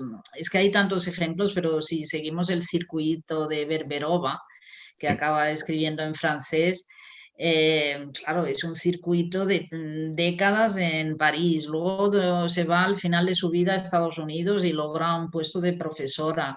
Eh, ¿Qué quedaba de aquel ruso? Porque es que era un ruso prácticamente, o de mi querida Irene Mirovsky, que Irene Mirovsky se va a los 18 años. Entonces debían ser un ruso que debían seguir leyendo intensamente, es de imaginar, pero ya no tenían el contacto de lengua viva, de la calle. Uno de estos escritores, Norman Manea, también lo dice, claro, el sonido, esto de las voces en la calle, de las expresiones, démonos cuenta que todos ellos, por lo menos este siglo XX que se desplaza, no era la época como ahora de tantísimos medios audiovisuales, televisiones, YouTube, viendo vídeos continuamente. Entonces debía ser lo que es mantener una lengua, muchas veces lo he pensado, debía ser duro. Y luego tener que escoger o estar todo el día entre colonias de emigrados, de tus propios emigrados, Y bueno, pues hablando de la nostalgia a la patria, a lo que se resistía mucho Nabokov, dice que una de las razones que se niega y que se va a pasar al inglés es que no se imagina ese futuro de todos reuniéndose, publicando relatos en las pequeñas publicaciones, tal, y es cuando él decide, ve claro que el régimen soviético se va a eternizar y hace ese cambio radical. Pero debía ser duro. Sandor Maray en California, pobre hombre, ya que se le han muerto todos sus seres cercanos, su mujer, su hijo, ciego, y se suicida un mes antes de la caída del muro. Pero hablando en húngaro, bueno, en el inglés ha aprendido allí, pero claro, ¿con quién hablaba en húngaro? Pues con algunos emigrantes que debía encontrar. Debía ser muy, muy duro lo de conservar la lengua. Conservar la lengua y el ambiente que rodea una lengua, ¿no? Una Totalmente. lengua viva, una lengua viva. De hecho, creo que en su día te lo comenté, hace como unos 3 años, creo, fue algo así. Conocí a Yuri Andrujovic, que es amigo tuyo, ¿no? Sí. Lo conocí en Toronto casi por azar. Él daba una conferencia en el piso de arriba de mi edificio, donde yo tenía mi despacho, y la organizaba la Cátedra de Estudios Ucranianos. Hay una comunidad ucraniana muy, muy, muy grande Pero la en debió dar en Canadá. ucraniano, ¿no? En No, ucraniano. hablaba en En inglés. inglés. Hablaba en Ah. inglés porque había más gente, no solo eran... y casi pasó desapercibido, ¿no? Yo cuando me enteré que esa tarde daba, porque literalmente fue media hora antes de que diera su conferencia, y entonces fue un sitio que estábamos alrededor de una mesa, era como un seminario, ¿no? Y él hablaba, yo le pregunté una cosa que casi me supo mal monopolizar la conversación. Bueno, él saltó sobre mi pregunta y estuvo hablando como media hora. Le pregunté algo que me gusta mucho de sus libros, ¿no? Que es la memoria, ¿no? La memoria de las ciudades, ¿no? Como él habla de los sitios donde ha estado y esos sitios cambian y se quedan de una forma en la memoria, es ese contraste del sitio que va evolucionando y lo que queda en la memoria, ¿no? Para mí es magnífico. Andrew Javier Es un hablando de esas escritor cosas. maravilloso. Y estuve hablando muchísimo de esto y entonces yo me daba cuenta que también entre el público había muchos ucranianos de segunda generación, estudiantes de la universidad, que estaban allí. Y a mí me da que no estaban entendiendo exactamente lo que estaba diciendo Claro, del todo, claro. ¿no? Porque su Le contexto... faltaban las claves. Exacto, aunque ellos fueran, pues en casa hablaran el idioma, etcétera, Sí, hubieran mantenido, pero lo que les faltaba era una clave, su vida, sí. el contraste que había entre ese idioma que también hablaban, pero su vida diaria era una vida norteamericana. Con lo cual, pero a mí me parecía que Andrujovic me está hablando a mí de todo esto, porque yo sí tenía las claves estas europeas, ¿no? Entonces, esto es un poco, iba por ahí, ¿no? También con esto, no solo la cuestión de cuánto de fluido hablas un idioma, sino de qué forma puedes mantener o conocer o acceder a todas Sí, esas ese claves culturales. microcosmos, sí, ese Exacto. microcosmos, como es tan difícil, porque si no se hace todo un poco falso, un poco impostado, un poco de postal, ¿no? Manejas lo que es lo principal, un idioma que les debe faltar vocabulario, es de imaginar, pero ya son segundas generaciones que yo me imagino que con mucho esfuerzo, porque yo esto es uno de los temas míos predilectos, de cómo mantienen o no mantienen el bilingüismo. Siempre les insisto a mis amigos españoles o que viven en Alemania, en otros sitios, y me dicen es difícil.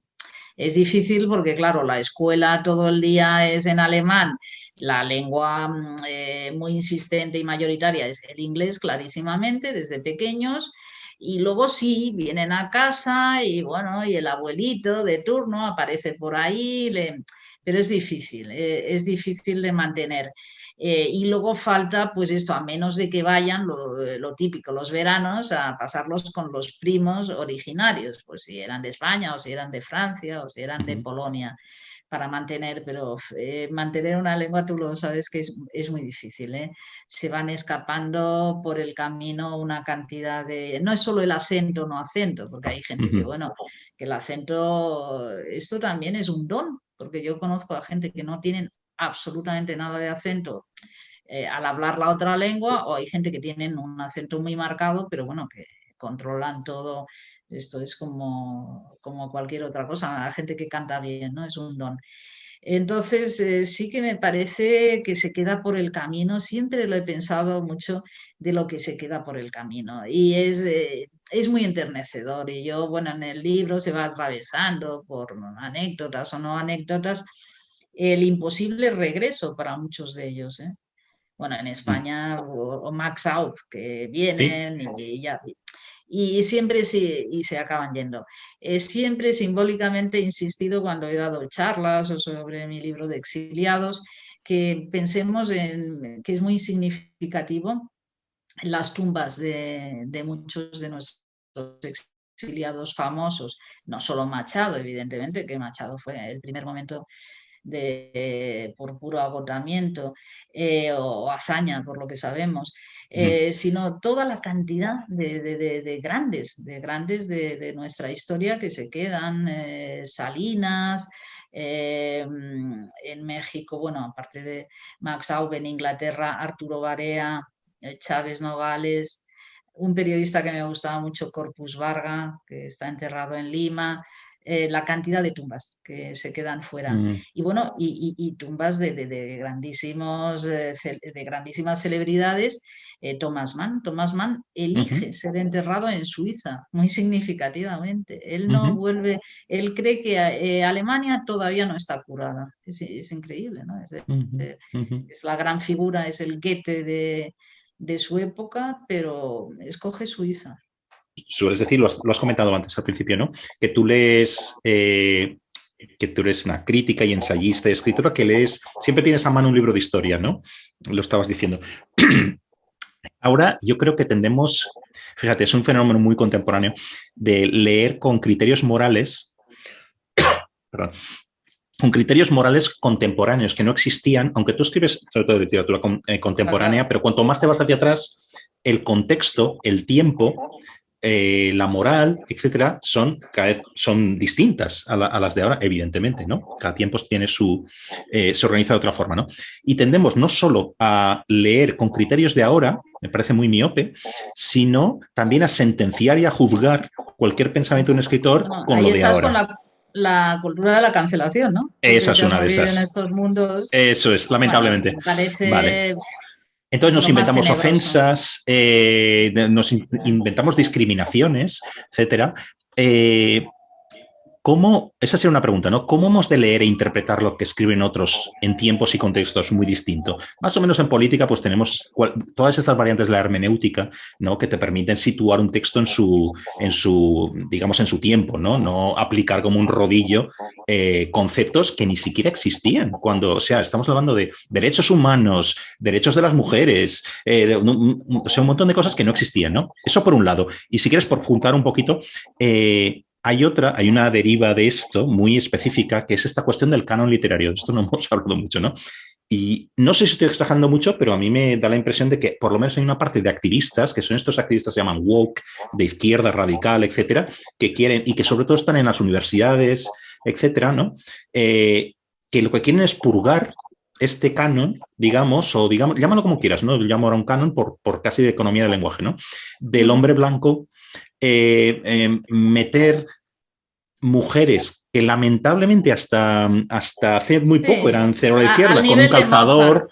Exacto. Alguien al nivel de Mozart o de Beethoven. Minorías oprimidas que no existían como tales, ¿no? Y tú has escrito tu libro anterior, el de Ya sabes que volveré, escribes sobre 3 autoras que has mencionado, Irene Nemirovsky, Kolmar y Hillesum, por ejemplo. Lo que quiero traer solo en este caso es esta cuestión del canon literario y la cuestión de purgar a autores y cancelar utilizando esos criterios de ahora que no tienen nada que ver con cosas de antes y muchos de ellos son opresiones inventadas con fines políticos de ahora, no tiene que ver con la literatura. A ver, Paco, yo me parece evidentemente aburridísimo el tema y creo que no le he dedicado ni un solo artículo en mi vida. Perfecto. Porque realmente aburre a las ovejas. Yo creo que es una excusa y te lo voy a decir de una forma salvaje y tú has estado en universidades y sabes del ambiente. Es un problema de gente que no lee, que quiere obligar a la gente a que no lea. Es un problema de analfabetismo, porque tener que explicar estas cosas a estas alturas, tener que decir, no, Nabokov no era pedófilo, perdón, solo habló de un personaje que estaba enamorado de una figura tal, y es como decir, Dostoyevsky no era un asesino de viejas, perdón, o sea, tener que defender que no son unos criminales los autores, no saber separar al autor del personaje. A la buena literatura de la literatura horrible. Entonces ellos y ellas, o ellas, como se llame, es una invitación a no leer. Yo cada vez estoy más convencida que es como cuando los nazis quemaban libros, era Ahora voy a eso. Ahora voy a eso. Invitación a no leer. Ahora ya lo único que les falta es quemar pues los libros, no sé, de lo que les apetezca, porque yo ya me he perdido, pues serán de Nabokov, serán de Dickens, mi querido Balzac. Balzac, pues lo puedes quemar por comentarios antisemitas y sexistas. Bueno, llegamos hasta la Biblia, tenemos que quemar la Biblia entera. Es absurdo, y yo creo que una de las trampas de gente como nosotros que estamos conversando, de gente sensata, es dedicarle tiempo, ¿eh? Es una tontería considerable. Yo sé que a los pobres que les haya tocado en las universidades, porque la presión es fuerte, te doy la razón, que la presión es fuerte. Son minorías ruidosas, o sea, no es que sean mayorías, pero bueno, son minorías que hacen mucho ruido, como todo en esta vida. De los fanáticos no son muchos, pero como gritan más, entonces yo creo que por parte de la gente semi-inteligente es no hacer caso, no caer en esta trampa, no rebatirlos, porque es todo tan absurdo. Es invitación a no leer. Yo estoy convencida que es gente que pretendan, bueno, como pretendían los nazis o los soviéticos también, libros prohibidos. Si miramos toda la historia, es los totalitarismos en cada momento. Arte degenerado, todas esas cosas, sí, sí. Arte degenerado, sí, ahora solo les falta nombrarlo arte degenerado. Ya está, es que todo Índex sí. de libros prohibidos, o sea, es el oscurantismo medieval. Y entonces, en este oscurantismo medieval, yo creo que la gente que pensante no tenemos que caer en la trampa. Creo lo que pasa es que es muy real también. Mira, dos ejemplos.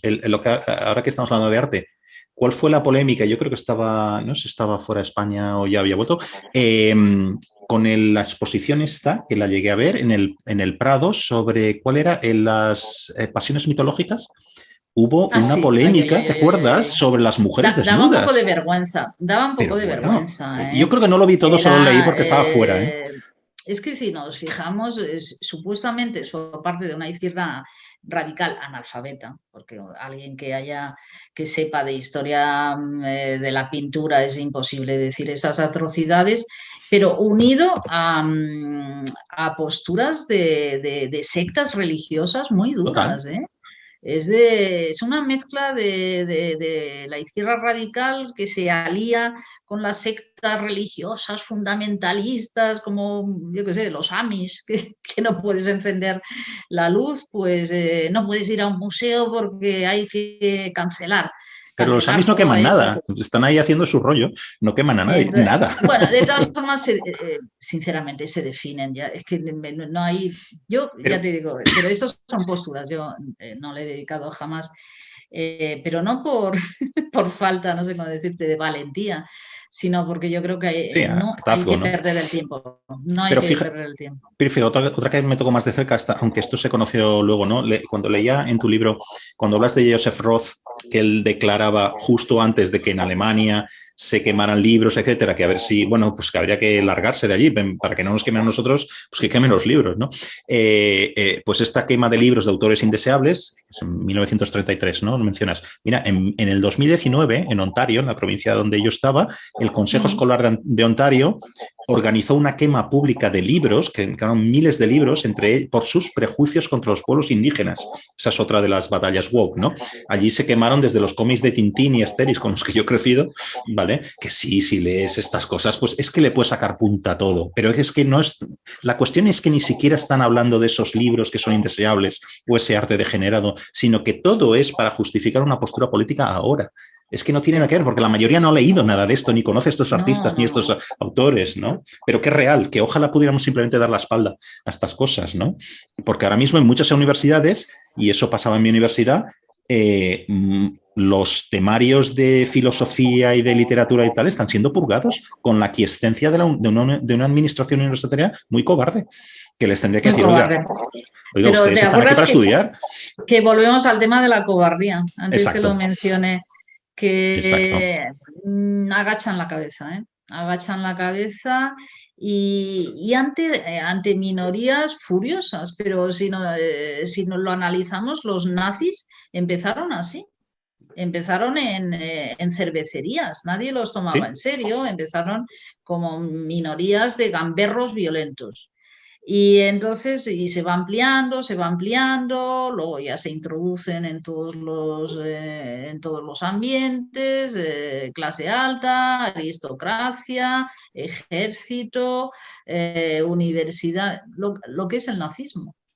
Pero empiezan con mucho ruido y en cervecerías y dando miedo.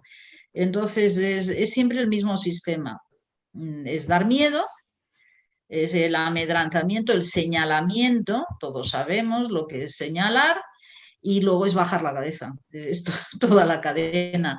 Da mucha vergüenza lo que dices tú de los responsables en las universidades, colaboracionistas, yo les llamo, además es la misma imagen de la Francia ocupada, son colaboracionistas y tendrían que ser señalados así. Además es que yo creo que cada vez más hay que sacar las vergüenzas y decir, perdón, señores, hay esta serie de colaboracionistas que están tal, porque los otros es que se quedan callados. Tengo un perro que ladra. Sí, lo vimos. Bueno, no, si quieres ahora para acabar, pero solo no me resulta decir una cosa. Yo hace un par de días, tú que eres cinefila, estaba viendo Manhattan, que es algo que hago regularmente, la peli de Woody Allen, y estaba pensando, esta peli yo no lo hubiera podido poner en clase. Por ejemplo, yo hubiera tenido que tener cada tiempo un montón de precauciones porque una relación de un adulto con Mariel Hemingway en la peli, que tiene 17 años y tal, aunque es una peli maravillosa, no hay por dónde atacarla en ese sentido, ¿no? Es decir, pero esta peli sería imposible ponerla en clase aunque estuviera justificado en mi universidad canadiense. Yo creo que en la tuya y si sigue la presión, en muchas. En Gran Bretaña te cargas a todo Woody Allen. A mí que me ha gustado mucho el cine francés de la época de Romer. Eric Romer, está pensando ahora. Romer estaría lleno de inconveniencias. Sí. Estaría lleno de cosas. Es agotador. Realmente es muy agotador. No sé, igual pasamos a una cultura, unos cuantos resistentes, los que resistamos, de una cultura clandestina, que nos pasaremos las películas bajo la mesa en los cafés y los libros prohibidos. En cierto modo me apasiona volver, bueno, lo digo con ironía, pero volver, yo que he vivido el franquismo, tú eres más joven, y entonces esa vida secreta, clandestina, que te pasabas los papeles prohibidos, bueno, pues a lo mejor volvemos a esto, porque la presión de la cancelación, como decíamos, es fuerte, ¿eh? Y luego los que agachan la cabeza, que es muy importante, los colaboracionistas, y entonces te sale blanco y en botella. Te sale blanco y en botella. Pero son fanáticos que imponen sus reglas. Y los otros, pues lo que yo te decía, por aburrimiento, porque te aburre mucho hablar de estos temas, los encuentras subnormales, absurdos, y es verdad que tiras la toalla. Y bueno, ahí está también el tema de la responsabilidad. Sí, igual habría que decir más y decir, ustedes son unos imbéciles, y decirlo en cartas y firmar mucha gente. Habría que sacarles los colores. Se ocurre inmediatamente, son acusados de fascistas, ya sabes, ese es un juego de no acabar, es muy aburrido, te doy toda la razón, ¿no? Pero bueno. Sí, pero bueno. Quedémonos con las maravillas que describes aquí, con estos libros. Necesito esta otra mano para esto, y los otros libros que has escrito y tus artículos y los amigos comunes que tenemos y todo. Yo siempre te he dicho que yo envidio mucho esos amigos. Hablas de de Andrujovic y de Zagajewski y de Amos Oz como si fuera la gente que vive, los vecinos o algo así. A mí me parece una cosa, siento mucha envidia, de verdad. Pero bueno, oye, pues llevamos mis ya bastante pasiones rato. Europeas, claro. Sí, son las mías también, que las veo un poco más de lejos, pero bueno. Llevamos bastante tiempo hablando, yo Muchas ya te he dicho, gracias, podrías Paco. estar hablando aquí continuamente y espero que lo hagamos tomando un café. Sí, tomando un café. Y te agradezco mucho. Y pasándonos textos prohibidos debajo de la mesa. Esperemos que no lleguemos a eso. Espero. Pero tiene una cierta épica, una cierta épica, lo que estás diciendo. O sea, la época de la resistencia, de la clandestinidad. Muy bien. Oye, muchísimas gracias. Feliz año.